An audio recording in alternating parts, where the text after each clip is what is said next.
ये पब्लिक है, ये सब जानती है। That's it. आप इस बात को समझ लीजिए कि वो सन 70 का ज़माना चला गया, सन 72 का ज़माना चला गया, जब मैडम इंदिरा जी एक डिक्लेरेशन करती थी कि emergency, then everybody goes to in home. Madam Trump जो है ना, वो थाली का बैंगन है। अच्छा, ट्रम्प क्या चीज़ है क्या चीज़? Who is Trump?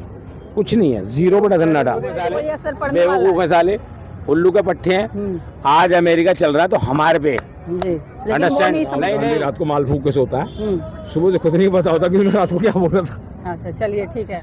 नमस्कार दोस्तों, सागर एक लहर में आपका बहुत बहुत स्वागत है। दोस्तों, अभी मैं दिल्ली के कनॉट प्लेस में खड़ी हूँ और अभी वोट चोरी का मामला जो काफ़ी गरमाया हुआ है, उसी टॉपिक को लेकर आज लोगों से बात करते हैं। उनका क्या कहना है, उनके क्या विचार हैं, उनके क्या ओपिनियन है राहुल गांधी के बारे में, जिन्होंने ये मुद्दा उठाया है। सर नमस्कार, क्या नाम हुआ सर आपका? जी, मेरा नाम राहुल शर्मा है। सर क्या कहना चाहेंगे राहुल गांधी जी ने जो मुद्दा उठाया है वोट जी, चोरी ये का मामला? मुद्दे बेवजह के मुद्दे हैं। जी, ये एक्चुअल में क्या है, देखा जाए तो देश को लेट डाउन करने के मुद्दे हैं, इनमें कुछ नहीं है।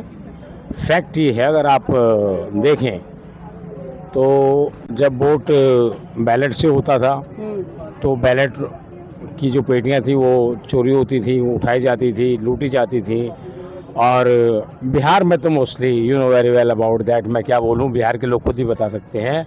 और आपके सेकेंडली, कहने का मतलब बिहार में ज़्यादा होता हाँ, है ये बिहार चीज़? यूपी में था ये। अच्छा। ये था भाई, हम जो फिल्में देखते थे, हम मैं खुद भी फिल्में देखी हैं और मैंने आज तक जो भी देखा है, मैंने मोस्टली अभी भी देखा कि जो वे ऑफ टॉकिंग है तेजस्विनी जी की, मैं किसी के खिलाफ नहीं हूँ, मैं किसी पॉलिटिकल पार्टी का कोई कारिंदा नहीं हूँ और मैं किसी पॉलिटिकल पार्टी का वो किसे बोलते हैं, स्पोक पर्सन नहीं हूँ। जी, फिर भी मैं एक बात कहूँगा कि देखिए, राजीव गांधी जी ने जो ऑब्जेक्शन क्रिएट किया था, राहुल गांधी। नहीं, राजीव गांधी, सुनिए, लेट अच्छा, मी ऑब्जेक्शन, ओके। ऑब्जेक्शन जो क्रिएट किया था, उन्होंने क्रिएट किया था बैलेट पे। उसके बाद ही यहाँ पर ईवीएम आई। आज उनका पुत्र, जो उनकी दादी ने कहा था कि भी जाति पे ना पाती, जात पे ना पात पे मोहर लगी, याद पे नहीं, वो जात पात के विरुद्ध थे। आज ना तो वो अपने पिता की बात मानता और ना ही अपनी दादी की बात मानता, तो ऐसे नालायक पुत्र को क्या कहेंगे? अच्छा, आपकी नज़र में वो नालायक है? 100% वोट चोरी का मामला सामने वोट आया चोरी है, किस तरह की उन्होंने है? जो बोला है, बैलेट पेपर की बात है, ईवीएम चोरी की बात है, वो हम हटा देते हैं। लेकिन वो कह रहे हैं कि अभी एक एड्रेस पे 50-50, 100। सर देखिए, मैं ज़्यादा तो नहीं जानता, किंतु इतना ज़रूर जानता हूँ कि एक मैंने अभी देखा सोशल मीडिया पर, और जो मैंने उनका ईसी जो कमिश्नर थे, इलेक्ट्रॉनिक इलेक्शन कमीशन, उनका मैंने एक नोटिस देखा कि उन्होंने कहा भाई जहाँ कोई नोटिस नहीं होता, जहाँ कोई एड्रेस नहीं होता, वह जीरो बोला जाता है। Very good. अब ये कहते हैं जी जीरो पे 500 है, 700 है। अब ये एक्चुअल में रोहिंग्या और जो बांग्लादेशी हैं, उनको बचाने के लिए ये ड्रामा क्रिएट किया जा रहा है, अदरवाइज नथिंग एल्स। ये रोहिंग्या और बांग्लादेशी, अब सुनिए, रोहिंग्या और बांग्लादेशी हमारे देश के लिए क्या कर रहे हैं मालूम आपको? आपके और हमारे बच्चे आज मजबूरी में कहाँ जा रहे हैं? यूएस, यूके, फलाना ठिकाना कंट्रीज में जा रहे हैं जॉब के लिए। आज ये रोहिंग्या बांग्लादेशी आते हैं, हमारे नौजवान बच्चों की जॉब छीन लेते हैं। ये यहाँ के हमारे जो संसाधन हैं, संसाधन यू नो यूटिलाइजेशन, हमारे संसाधनों पे कब्जा कर रहे हैं भाई। क्यों?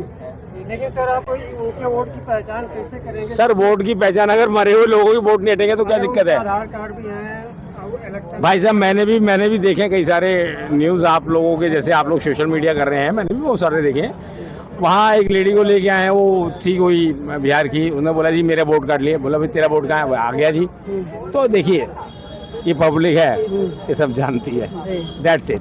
आप इस बात को समझ लीजिए कि वो सन 70 का ज़माना चला गया, सन 72 का ज़माना चला गया, जब मैडम इंदिरा जी एक डिक्लेरेशन करती थी कि emergency, then everybody goes to in home. But sir अभी जो देखा जा रहा है, काफ़ी संख्या में जो ये जनता है राहुल गांधी के पक्ष में है। कौन सी जनता? जो भी है, कौन सी जनता? उनकी मैं देख रहा हूँ उनके साथ खड़ी अरे है। बाबू कोई नहीं है, मेरी बात सुनिए। जो इन्होंने मामला नहीं, उठाया नहीं, है वो नहीं, सही है। अगर मान लीजिए कुछ परसेंट तो है ना, कौन सी जनता है? जनता तो उनके साथ है। अगर जनता होती तो 99 सीट आती क्या? अब की बार देखिएगा, अगर 9 सीटें भी क्रॉस कर जाए तो बात रही। क्या लग रहा है आगे? आगे 0 बटा सन्नाटा। अच्छा, आगे उनका भविष्य खत्म है? भविष्य है कहाँ जो खत्म होगा? अरे मेरी बहन, मुझे इतना तो बता दो उनका भविष्य है कहाँ। सर संसद में विपक्ष के नेता हैं, अगर उनका आरोप भैया देखो, अगर 2 सीट जीत कर भी संसद में आएगा तो विपक्ष का नेता कहलाएगा। अगर विपक्ष में 2 सीट जीत कर भी आएगा, देखो अटल आडवाणी के टाइम में 2 सीटें आई थी, आपको शायद मालूम होगा। तो 2 सीटों के बावजूद विपक्षी नेता थे। तो भैया 1 सीट भी जीत के आएगा, 1 वोट से भी जीत के आएगा, तो भैया विपक्षी नेता है।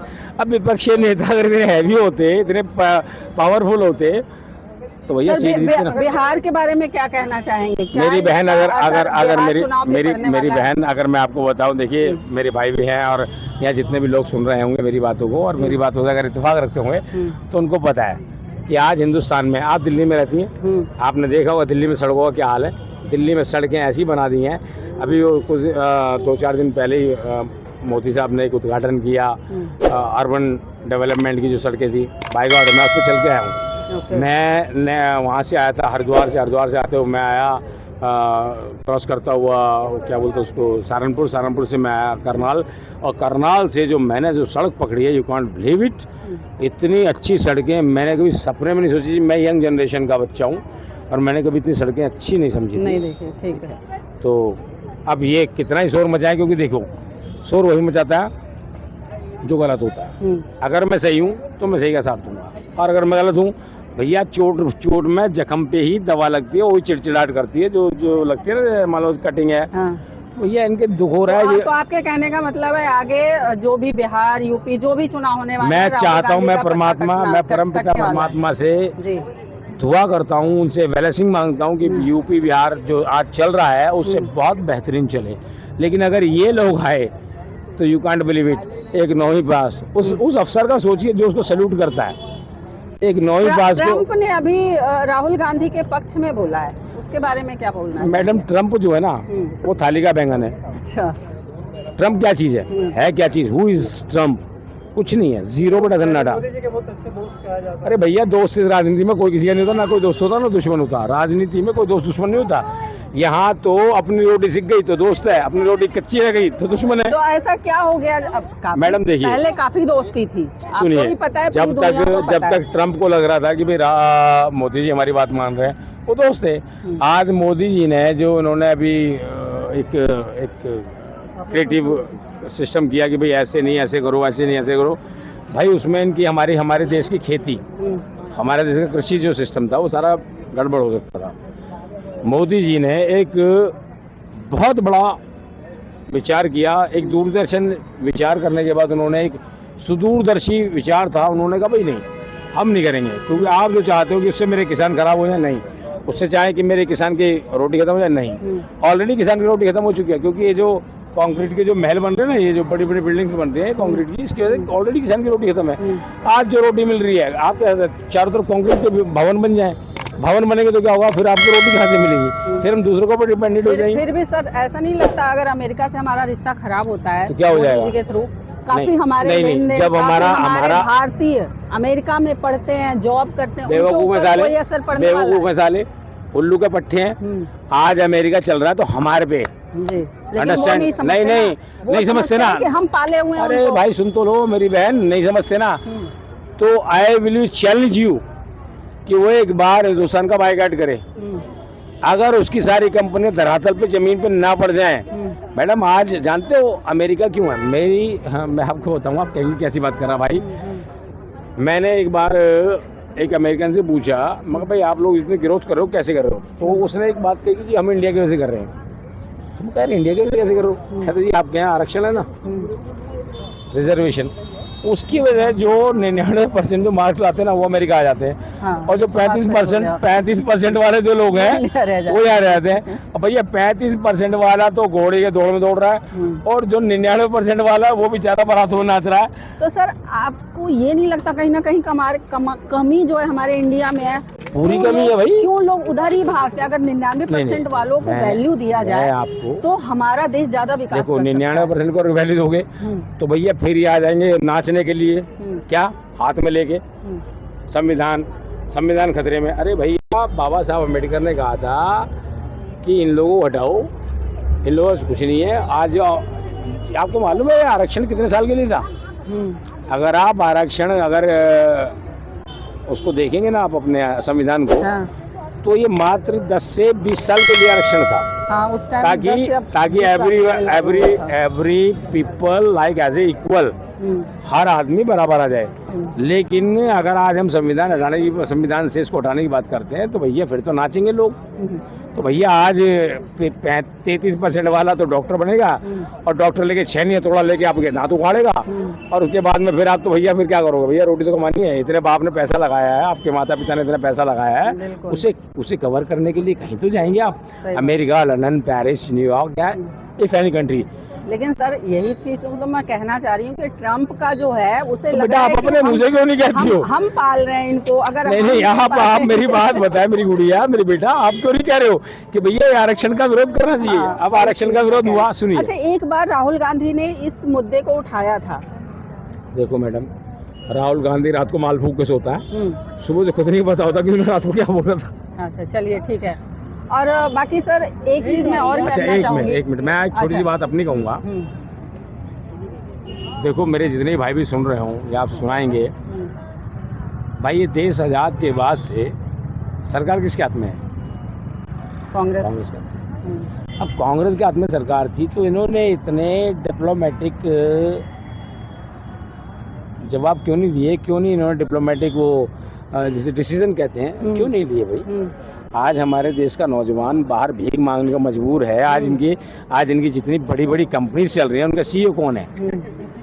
ओनली इंडियंस अगर सीईओ हट जाए ना और इनको सिस्टम समझ में आ जाए तो इनकी बड़ी बड़ी कंपनियां धरातल में रसातल हो जाएंगी। बिल्कुल, ये तो आपने 100% वाली बात बोली। सर इस चीज़ को छोड़ते हैं, अभी रेखा गुप्ता जी पर हमला हुआ है, थप्पड़ मारा गया, उसके बारे में क्या कहना चाहेंगे? देखो रेखा गुप्ता मेरी बहन है बड़ी जी, लाइक एज ए बहन, कोई रिश्ता नहीं है, बिल्कुल like as a sister, like as a मेरी बहन है।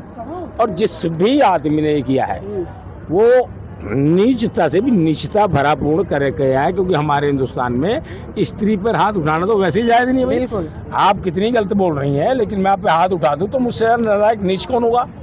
क्या लगता है विपक्षी पार्टी का कुछ हाथ है? विपक्षी पार्टियां तो भैया लेट डाउन करने में लगी हुई है, किसी तरह से जो काम करने वाला उसकी ऐसी तैसी कर दे, हम आ जाए, हम वो एक वो दांतली सी है, क्या नाम उसका, वो मैडम हमारी, क्या नाम उसका, वो जिसके फादर ने आतंकवादियों की जमानत के लिए किया था, वो जो लास्ट टाइम अभी कुछ मुख्यमंत्री थी। लेकिन सर एक मेरा सवाल है, रेखा गुप्ता जी चुनी हुई प्रतिनिधि है, जनता ने उनको चुना है, हमारी दिल्ली की सम्मानित सीएम जी, और जो हमला किया है वो निंदनीय है जी, होनी चाहिए जी। लेकिन इसके पहले केजरीवाल पे भी थप्पड़ पड़े थे। सर केजरीवाल का तो स्क्रिप्ट थी, मैं बताता हूँ। सुल्तानपुर में एक अटैक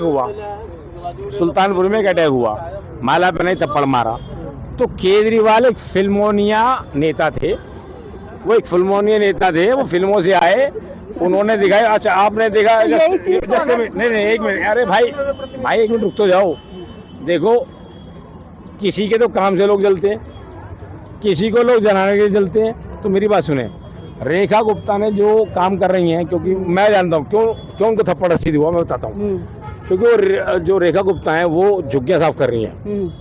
हो सकता है किसी के एग्रेसिव हो गया हो, उसने आके हाथ रसीद कर दिया हो, तो मेरी बड़ी बहन है और मैं उनका सम्मान करता हूँ। और मैं उन लोगों के खिलाफ भी बोलना चाहूँगा कि देखो आप लोगों ने जो ये झुग्गियाँ डाली हुई हैं, भैया टैक्स मैं भरूँ, आप भरो, जीएसटी आप भरो, मैं भरूँ, और भैया तुम झुग्गियों में मजे लो, उसके बाद कहो जी लाओ जी फ्लैट दे दो।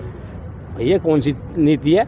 मैं भी तो किराए पे रह रहा हूँ, मेरा भी 70,000 रुपये किराया जाता है, मेरे बच्चे भी प्राइवेट स्कूलों में पढ़ रहे हैं, भैया मेरे को सरकारी समझ नहीं आया, प्राइवेट पढ़ रहे हैं। भैया आपको सारी फैसिलिटी चाहिए, आपको सब कुछ चाहिए, उसके बाद में आप अगर नहीं माने तो थप्पड़ मारेंगे, ये कौन सी नीति है भैया? अच्छा, तो आपको आपके कहने का मतलब ये स्लम एरिया वालों का ही? स्लम एरिया नहीं है मैडम, ये स्लम एरिया नहीं है, ये टोटल क्रिमिनल एरिया है। अच्छा, टू बी फ्रैंक। क्या लगता है रोहिंगा वाले सारे यही? मैडम रोहिंगा वाला क्या काम है? पूरे दिन रैकी करना, रात को डकैती डालना। तो जितने भी झुग्गियां हैं सारे यही बस? मैडम 99.9% यही है। आपकी नज़र में इनको हटाना सही है? 100%। अगर देश की राजधानी को अगर राजधानी बनाना है, क्लीन करना ही पड़ेगा। बिहार वाले भी बहुत, कोई भी आए मैडम, अगर मैं टैक्स भर रहा हूँ तो मेरे टैक्स पर कोई भी फालतू का आदमी इंजॉय नहीं करेगा। That's it. मैं भर रहा हूँ टैक्स, मैं अपने टैक्स से पैसा भर रहा हूँ, मेरी जो तनख्वाह में से 17,000 18,000 रुपये कर रहे हैं, भैया मैं क्यों बर्दाश्त करूँगा किसी को? मतलब पैसे मैं दूँ, पैसे आपके पिताजी ने और पड़ोसी मजे लें, तो मेरी बहन कैसा लगेगा आपको? चलिए ठीक है, एक लास्ट क्वेश्चन मैं कर रही हूँ, क्या जी। लगता है बिहार चुनाव में किसकी सरकार बनने वाली है? देखिए मैं कोई प्रोडिक्शन करता तो फिर नहीं हूँ, एक लेकिन हाँ मैं इतना जनता- कहूँगा, हाँ। अगर जनता पढ़ी लिखी है तो आज मैं मोदी का कोई एजेंट नहीं हूँ, मोदी का स्पीकर नहीं हूँ, मैं किसी का स्पीकर नहीं हूँ, लेकिन हाँ मैं विदेशों में जाता हूँ, महीने में 3 से 4 चक्कर मेरे आउट ऑफ इंडिया लगते हैं। मैडम मैं हांगकांग में मेरा ऑफिस था, मैं बता दूँ ऑफिस की एड्रेस भी बता दूँ, मेरा ऑफिस का एड्रेस है G55, ठीक है, और अपना जो ऑफिस है मेरा नाथन रोड। आप ये हांगकांग का ऑफिस बता जी मैं बता रहा हूँ, चलिए, उससे हमें क्या लेना नहीं देना? फिर भी बता रहा हूँ, अभी बस नहीं हमें ये अरे जानना मुझे है। सुन तो लीजिए, मेरी बात तो हाँ, सुनिए। हाँ। मैडम मैं जब इंडिया से जाता था ना, जी। तो यू कांट बिलीव इट, लोग हमें हिकारत की नजर से देखते थे, इंडियन जी, इंडियंस। ये आपने सही और आज बोला। मैं अमेरिका जाता हूँ, लंदन जाता हूँ, पेरिस जाता हूँ, मैं एक इंटरनेशनल फाइनेंस कंपनी में हूँ, मैं कहीं भी किसी भी मुल्क में जाता हूँ तो they are saying to I am from India, Modi. You can't believe, उन्हें चेहरे में कभी खुशी होती है, मोदी। साला हमारे कपड़े उतार के चेक करते थे, आज वो कहते हैं you are from Modi countries, sir please welcome. तो क्या प्राउड होता है अभी? 110% 2000% प्राउड होता चलिए, है। अच्छी बात है, होना भी चाहिए। एक होना चाहिए कि अगर इंडियन कहीं भी जाए तो अपनी छाप छोड़ कर आए, ये बहुत अच्छी बात है। बिहार चुनाव में क्या लगता है? क्वेश्चन अभी भाई काफी मैं जारी तो है। एक बात कहूँगा, हाँ। अगर समझदार पढ़े लिखे वेल एजुकेटेड अगर लोग हैं तो उनको, मैं ये नहीं कहूँगा कि नीतीश सरकार है कोई भी सरकार है, उसको वो सरकार चुननी चाहिए जो वाकई में आज पूरे वर्ल्ड में फेमस है। चलिए ठीक, धन्यवाद। Thank you.